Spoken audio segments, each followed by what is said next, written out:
The Denver Broncos had the tough task on their hand of reverting Daniel Jones back to default. We'll tell you how they could do it here on today's episode, Locked On Broncos.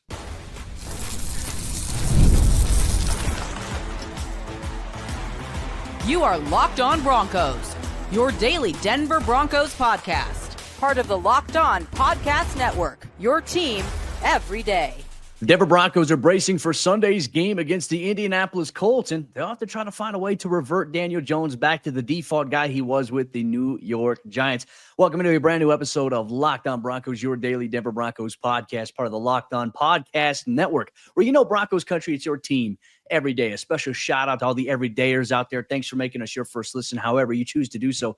And if you're not yet an everydayer, become one here today. I'm Cody Roark, Broncos reporter for Mile High Sports, joined as always by Sayre Bedinger, site expert over there at predominantlyorange.com. Today's episode of the show is brought to you by our friends over there at Mazda. Like our players, we sweat every detail because when you make every move count, pulling off the unexpected is only the beginning. Stay tuned later for highlights in this week's Moving the Game Forward, Mazda Move and Be Moved. And exactly, we're going to be moved by talking about a lot of key things that if the Broncos are going to win on Sunday, they got to do this. We'll talk about why Riley Moss, Talanoa Hufanga, and several players on the Broncos defense are our players to watch here this week. We'll also go through and look at Bo Nix and the Broncos running backs being big catalysts for the reason they could win this game and what we need to see from them. But we're also going to go through our keys to victory and why the Broncos must hit that revert to default button here on Daniel Jones after an impressive week one that he had against the Miami Dolphins. Get all on the show here today. Sayre, my friend, let's jump into our players to watch. I think we should probably start off on the defensive side of the ball here. I know everyone's looking for the offense. We'll talk about that here in a minute. But defensively, the Broncos, this is a unique matchup this week with all the playmakers that the Indianapolis Colts have.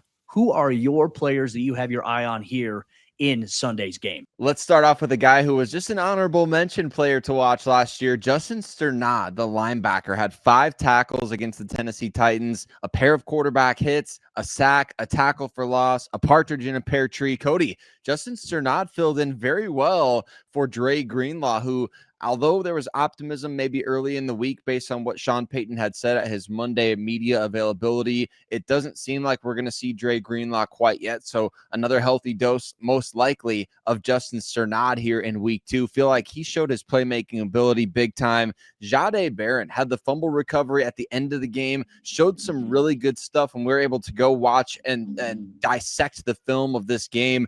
Really effective when the Broncos brought him out there in that dime package. And you're going to need that against the Indianapolis Colts, right? So I've got those two guys, Strnad, Jahdae Barron, and then, of course, my final one, Jonah Elliss. He built off that great preseason that he had with a sack in week 1 on quarterback Cam Ward, believing that he's going to continue to be a huge piece of this pass rush formula going forward. Well, and I like your picks, too, because I think it's going to be a big game here. Strnad, I mean, the Broncos linebacker is going to have their work cut out for them with the physical offensive line that we know the Colts certainly have, led by Quentin Nelson. But Jonathan Taylor, you always have to worry about him. If they're going to try to get numbers on your nose tackles to work up to your second level, Strnad is going to probably have a chance to have a high volume of plays inside the trenches there. And we'll see if that comes to fruition. I like your pick of Jahdae Barron as well because, you know, he played a little bit in the dime last week, and who did he end up covering sometimes? It was Gunnar Helm for the Tennessee Titans. Could we see Barron maybe matched up on Warren a little bit? I'll be curious about that because it really just depends on how is Vance Joseph trying to figure out what this matchup situation is going to be with all the receivers that the Colts have. I'm curious about where Jahdae is going to fit and who he's going to match up against specifically. I thought he did a good job in the red zone goal line, specifically against Tennessee. He took away Cam Ward's option on that Nik Bonitto sack that he had there. So big plays by him early on. And of course, Jonah Elliss, who put the Tennessee Titans last week out of field goal range after they started in great field position. Jonah has had a heck of an offseason. I'm excited to see what he can do when he gets on the field in that rotation behind Cooper and Bonitto. Sayre, great players to watch here. I think all those guys are going to be under the spotlight as well. I'm going to go with my players to watch here, and we're going to start off first and foremost, I think, with Riley Moss. He's going to be the one guy I'm going to highlight here specifically just because we don't know who Pat Surtain's going to play. I imagine Pat's going to match up on Michael Pittman, but this might mean that Riley might see a matchup against Alec Pierce. It could be a Donnie Mitchell a little bit, though I think Mitchell's going to probably play in the slot a lot more. So Pierce could be the guy that Riley Moss sees some time against. And look, obviously he's a speed guy. Riley's got really good speed. I like the ability for him to match up right there. And we'll see how many times that the Colts and Daniel Jones look to target away from Surtain, whether that be going against the nickel, whether that goes against Riley Moss. Thought Moss stepped up last week in a big way, made some fantastic plays down the field in coverage against the Tennessee Titans secondary receiver there. So that's going to be something we watch. I think player number 2 defensively. Why don't we go with the guy who's the tone setter here? Talanoa Hufanga, man, his first game, he was everything as advertised here for the Broncos defense. 4 tackles in the first quarter. He ended up finishing the game with 11 tackles total. But anywhere the football was, he was there. And more importantly, he knows when to go out there and try to make a play on the football. He forced the fumble there that Brandon Jones recovered. He's going to be big this week, I think, specifically when we talk about maybe covering against Tyler Warren at times, or if they try to hand the ball off to Warren. Could Hufanga be that equalizer there that sticks him in the backfield? Same exact thing, I think, that when we look at Jonathan Taylor, his ability as a runner, you want all your guys to be able to swarm around a ball carrier like that. Hufanga could be the guy that comes out and dislodges the football here once again. He's my other watch. And then I'm going to go with the pass rusher as well. I'm going to go with Nik Bonitto. The man was on fire in week 1. Obviously, I think the very first play had a TFL in the backfield on a run that was designed to go away from him. The energy bringer, the tone setter right there off the edge. That's what you want to see with Bonitto. But also, we talk about the 9 pressures he had, according to NFL Next Gen stats, on 22 rushing attempts. That is sicko mode right there. So can we see Nik Bonitto get more pressure here on Daniel Jones? We'll talk about our keys to victory later and why Daniel Jones may try to counteract Nik Bonitto and vice versa. We'll go through all of that, but Nick is my player to watch as well defensively off the edge. Yeah, I love those picks, and I'll start with Riley Moss, just kind of vamping on that for a bit. Obviously, the Titans, they tested him a lot and in a lot of different ways, and he made a lot of plays on the ball. So I know that was something that he was focused on this offseason is, hey, you know the ball is going to come your way. Can you make a play on the ball? Can you go out there and actually take it away? So maybe that's something that we see this week is Riley. Obviously, he was able to break up some passes, some 50-50 balls deep downfield.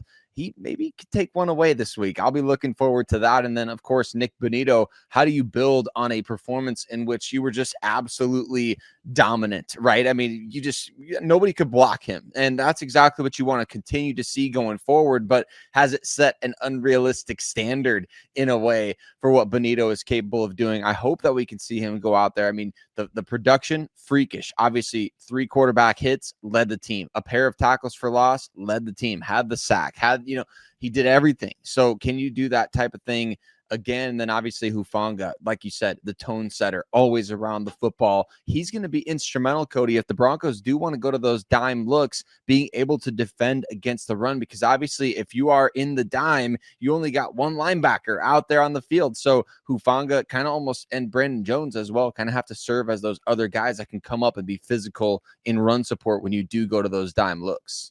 I'll be curious to see how Vance Joseph balances his personnel looks, right? Sometimes you'll see him come out in base. And a lot of teams now play base nickel defense with just 5 defensive backs. Is this a week where you could see the big nickel, essentially? You could put a bigger-bodied safety in there. You could even play in the big nickel. You could play Hufanga as your big nickel player if you wanted to, and then maybe bring in another safety. Or you could even bounce one of your corners back to the safety position, which that would probably be Jahdae Barron, but ideally I'd say why not just bring in PJ Locke at that standpoint? And PJ could even play the big nickel if you need him to. So I'm curious to see how the Broncos will try to counteract a lot of the personnel that the Indianapolis Colts try to throw out them, but those are our defensive players that we have our eyes on. Broncos country, make sure you let us know which defensive players you have your eye on in Sunday's game against the Indianapolis Colts. Coming up next, Sayre and I, we're going to dive through our offensive players to watch. We're going to tell you why success starts and ends with RJ Harvey and J.K. Dobbins. We'll get to that and much more here on today's episode of the show. Today's episode is brought to you by our friends over there at DoorDash. It's almost the weekend, and time to look back and crown this week's MVP on Who Delivered, powered by DoorDash. Just like you can win every Saturday with DoorDash Streaks, saving more every time that you order. These players delivered when it mattered most. Let's break it down.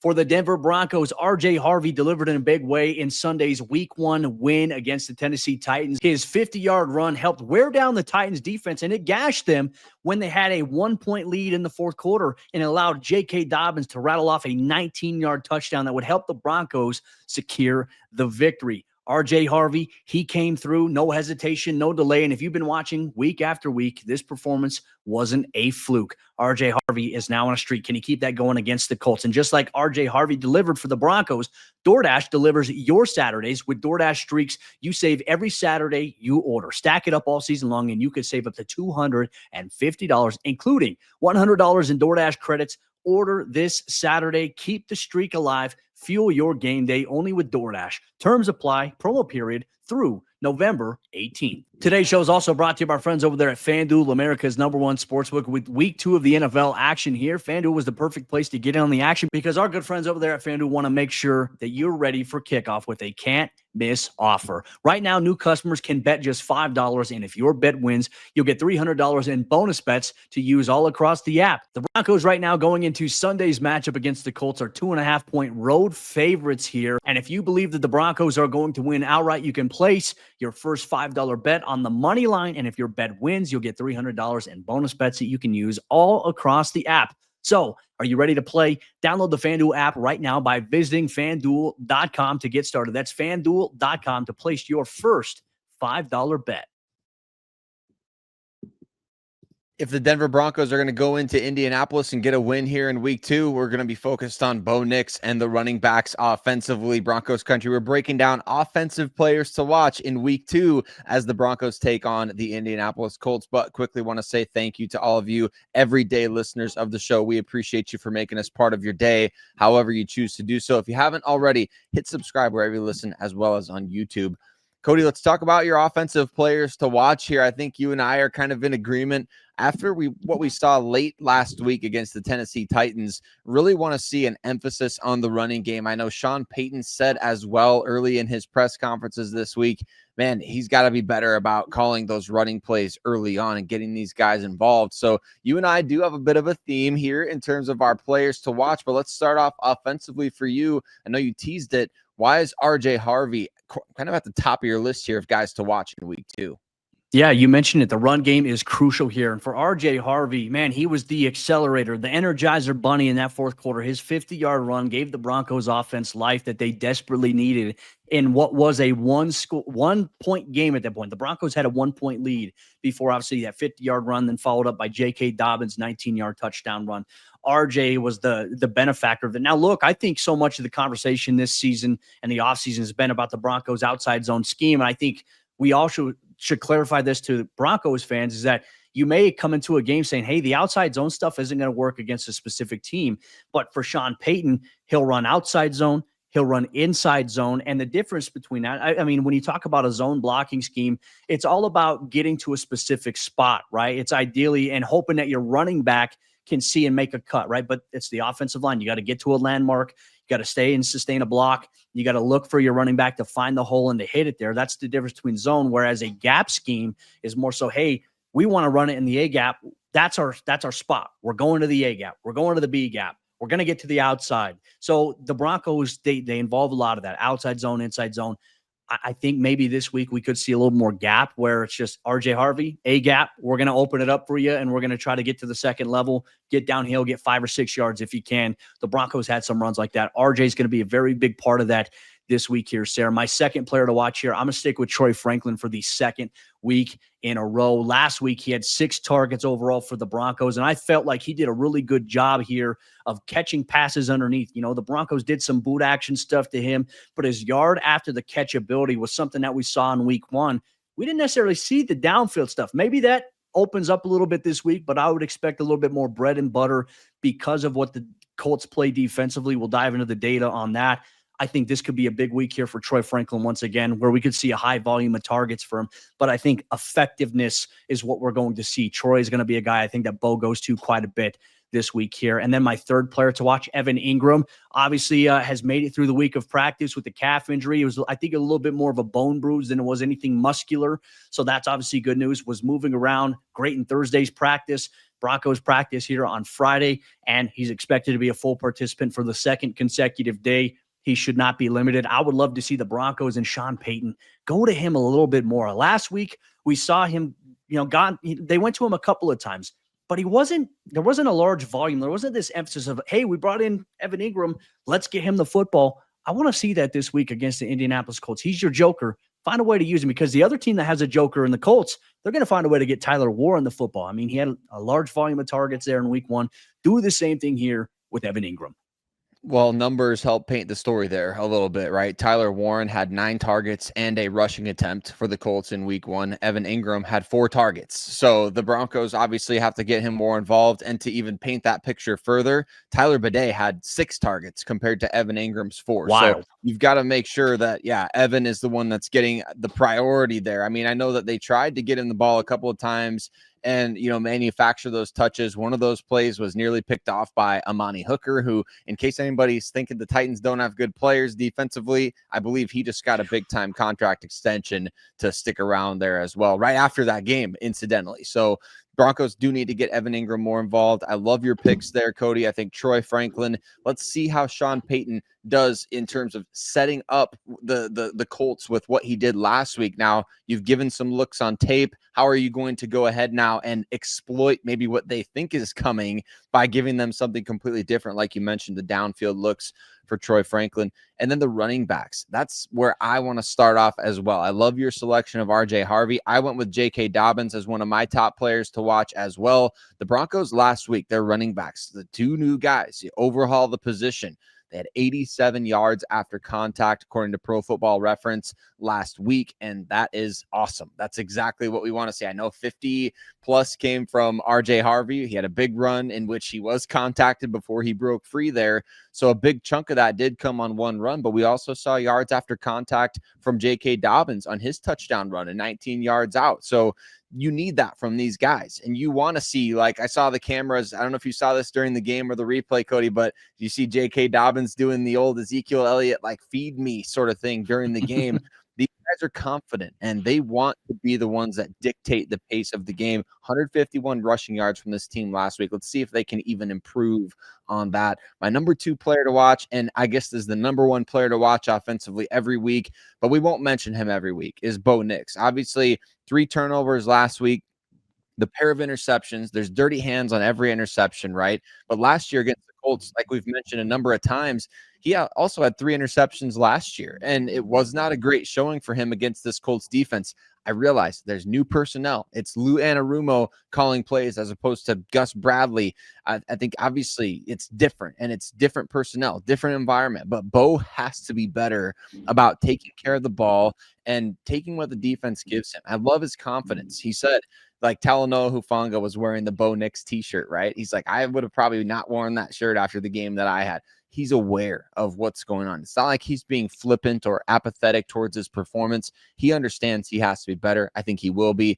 The other is the interior offensive line. Way too much pressure being given up by these guys. Luke Wattenberg got absolutely wrecked on that 4th and short play in which the Broncos were trying to pick up a quarterback sneak. He got bowled over a couple of other times during the game. Feels like we've been talking about Ben Powers since the preseason, Cody. I don't know. I'm not really confident in those 2 guys in particular on the offensive line, so they need to bounce back in a big way. And we'll see how maybe they can complement one another as well. Look, I think if one guy struggles, look, I go back to Lloyd Cushenberry's rookie season. Remember, guard play next to him was rough. He struggled, and it made the guards struggle. And it made vice versa. Like it trickled down the offensive line.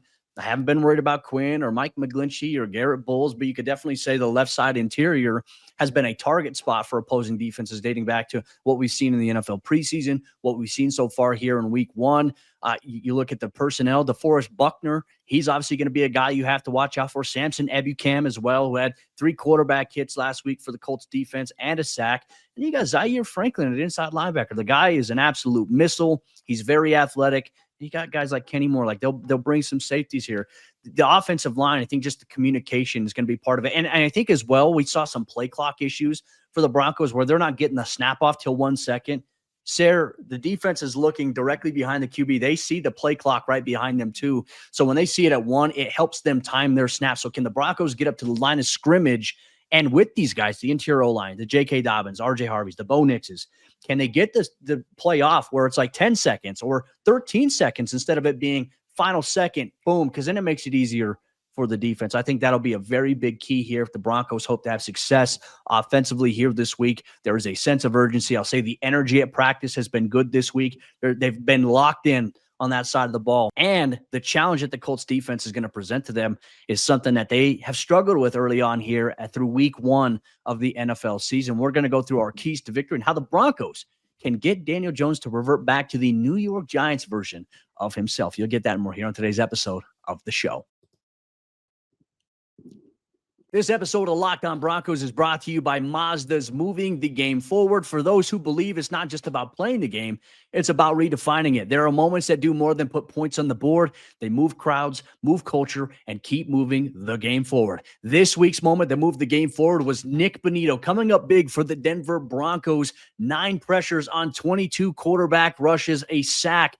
His impact helped the Broncos defense fluster Cam Ward in his rookie debut, welcoming him to the National Football League. When you follow what moves you, the unexpected is only the beginning. And just like there's more to every highlight, there's more to a Mazda vehicle. Mazda, move and be moved. It's time to hand out our keys to victory, and that the Denver Broncos are going to be successful on Sunday against the Colts in week 2 to improve to 2-0, not only to start the season, but in conference play where everything matters down the end stretch of the season. When we talk about tiebreakers, this is an area the Broncos struggled with last year.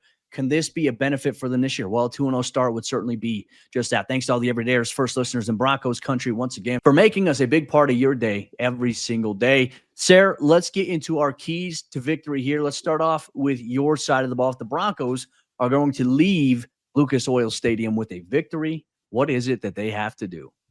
Yeah, I think offensively, you want to play mistake-free football, right? I mean, and every phase of the game, you want to play mistake-free football. Of course, last week was an embarrassment for the Broncos in terms of you had 3 turnovers offensively, you had a muffed punt, and then you had the 2 failed conversions on 4th down.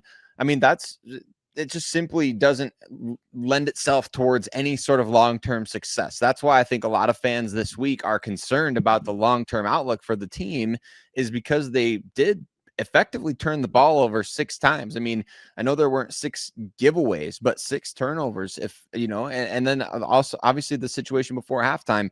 So it really comes down to, can you play mistake-free football and force the issue? That's my second key. Force the issue on defense. You want to obviously win the turnover battle every single week, but forcing the issue on defense means making Daniel Jones make snap decisions with the football, forcing them to have mental errors, drops like we saw against the Tennessee Titans. You have to dictate this entire game. You have to get into their head. You have to be the one that's pushing back the line of scrimmage, force the issue on defense. And then special teams, or the third key, is really adjusting your strategy after week 1. I thought Sean Payton made an interesting point, Cody, in terms of the kickoff rules and how it plays into field position immediately. And obviously this applies after halftime as well. But think about it this way, and this is what he talked about. You start off by kicking the ball off. If you get the ball at the 35-yard line on a touchback, effectively, you've already won the field position battle in the first half, because you could gain nothing and punt, and the other teams inside the 15, they're starting with bad field position. You started with good. So it could adjust whether or not teams take the ball to start games as opposed to deferring to the second half. Be interested to find out what kind of differences they have in terms of strategy, as well as kicking the ball in play at the end of half situation. Yeah, also with how good Denver's defense has been, is that the gamble that special teams and Rizzi says, like, you know, hey, we love our defense, let's try to pin them back further. Whereas if you're going to just try to kick it out of bounds and they want to take the touchback, you know, do you have confidence? Is that just like, yeah, we're okay with you taking the ball at the 35. We believe in our defense. That, I think, is going to play an interesting role in those discussions and things like that. But the coverage teams have to be better. I love the fact that the return is back in the game, though. It's a very, very sweet subject for me here, Sayre. In terms of my keys to victory here, let's start off with the Broncos offense. I think that efficiency against the Indianapolis Colts zone defense is going to have to be a key. It was an issue for Bo Nix against the Colts last year, though, as you mentioned, a different defensive coordinator. However, Lou Anarumo, if we look at the data, according to our friends over there at True Media, in week 1, the Indianapolis Colts defense against the Dolphins on 46 coverage plays, they played 76.1% of their defensive snaps in zone coverage, and that's a variation of cover 2, cover 3, some quarters coverage where they're protecting deep, but primarily cover 2, cover 3, and cover 6, which is a variation of cover 2 and cover 3. So they're really all about maybe disguising and passing off vertical routes, having a cornerback sit underneath. And what also I think is important to point out here, 3rd down, right? This is obviously going to be the money down here for the Broncos offensively. According to True Media, the Colts played cover 2 and cover 3, 21.3% on third down. So they're going to try to play the sticks, force you, they're going to drop 6 or 7 defenders back. They're going to force you to throw the ball short, and then they trust their linebackers, safeties, and cover guys to rally and tackle to force the stops there. So where can you find your spots against zone coverage? This is going to be big for Bo Nix in the offense. You know what helps? Running the football. It opens things up a little bit. So we'll see if that comes to fruition. Defensively, I've said it all show long. You have to find a way to make Daniel Jones revert back into his old self. However, Daniel Jones against the blitz set a new career high this past week against the Miami Dolphins. He was 11 of 17 on 18 blitzes last week. 11 of 17 for a $147, a 92 passer rating, and an average time to throw of 2.38 seconds. So for him, against the Dolphins rush and blitz, he was getting the ball out of his hands quickly. We know the Broncos, they love to blitz. They love to send a lot of pressure. He's going to try to do the same exact thing. And that's where I kind of think it kind of plays into, can you tighten up your coverage a little bit? I want to go to Broncos cornerback Riley Moss, who talked about Daniel Jones this past week when we caught up with him in the locker room. He's pretty dialed, I would say. We have to be good on our end in terms of eliminating big plays, staying on top of routes, and eliminating that. And then early, try and eliminate the run game as well, make them pass it.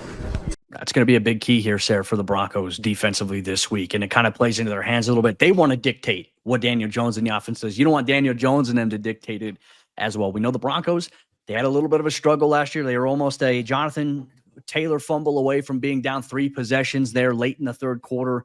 That changed everything. My third and final key to victory, though, as we talk about right here, it's win the turnover battle. Last week was a very rare anomaly. The Broncos, they lost the turnover battle, but they still won. Teams last week who won the turnover battle were 8-1 overall. That one was the Denver Broncos. So you don't want this to be a trend. You want to obviously protect the football offensively, and you want to take it away defensively. But I don't think the Broncos this week, if they got put in the same situation where they're turning the football over and they lose the turnover battle, they give up the field position they did like they did against Tennessee, I don't think this would be a week where you necessarily translate that into yet another win, even though you lose the turnover battle. You can't do this against some of the better teams here in the National Football League. No, you can't. And you can't sustain any sort of success when you are losing the giveaway, takeaway battle. I mean, it just doesn't work out. Like you mentioned, it was a complete anomaly this weekend. Thankfully, the Broncos were playing at home. Thankfully, they were playing against a rookie quarterback. Thankfully, his receivers dropped a lot of passes. Thankfully, they also had some timely stops. I mean, there was a lot of, look, we point back to a number of things you can say. It's lucky. I don't think the Broncos were, luckier than they were good last week. I think that would diminish the defensive performance, right? But at the same time, you can't rely on those things happening every single week. I know we joked about it in 2023 where they were turning the ball over, 6 times a game or something like that for a stretch of time.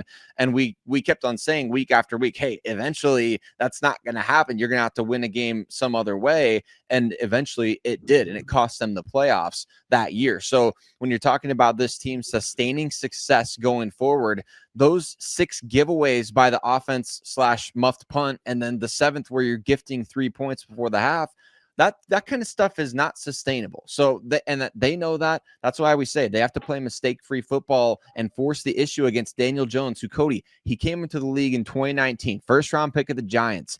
He's had 73 turnovers in that time. I mean, and he didn't have one in week 1. So I guess you could say he's due. Now, yeah, for Daniel, we hope that for him, he's turned the proverbial corner, that he can revive his career. I don't like the way things went down for him with the Giants. I don't think they put enough around him there. But this week, when he's playing the Broncos, he's got to suck. He's got to be bad out there. We want him to be bad. We want him to be the 73 turnovers guy.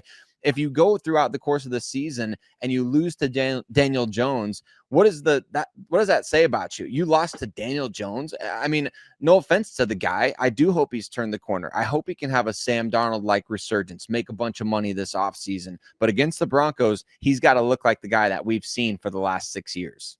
Yeah, I'm curious to see how the Broncos approach, how they play him, especially in third down situations, third and short. He'll do a QB keeper. He'll do a QB draw. He can get to the outside. He's very much a weapon with his legs still. That's been a big factor throughout his career. And, he's a guy who can obviously get the ball out of his hands quickly. So you have to factor in what he can do. Jonathan Taylor, Tyler Warren, Michael Pittman. I mean, the weapons that they have in Indianapolis, it's crazy. And you know what? It's a hostile territory for the Broncos. Can they go out there in Indianapolis? Can they find a way to get a big AFC win? That's going to be a big key here this week. Broncos Country, feel free to send in your keys to victory. Give us 3 as you watch today's show here, Locked On Broncos. But with that said, that'll wrap up today's episode. Broncos Country, Sayre and I, we will be back with you following the Broncos game on Sunday against the Colts. Hopefully, we can have another Victory Monday episode here with a 2-0 Broncos start. You get us for the post-game coverage and more here on the Locked On Broncos podcast. Broncos Country, we'll see you then.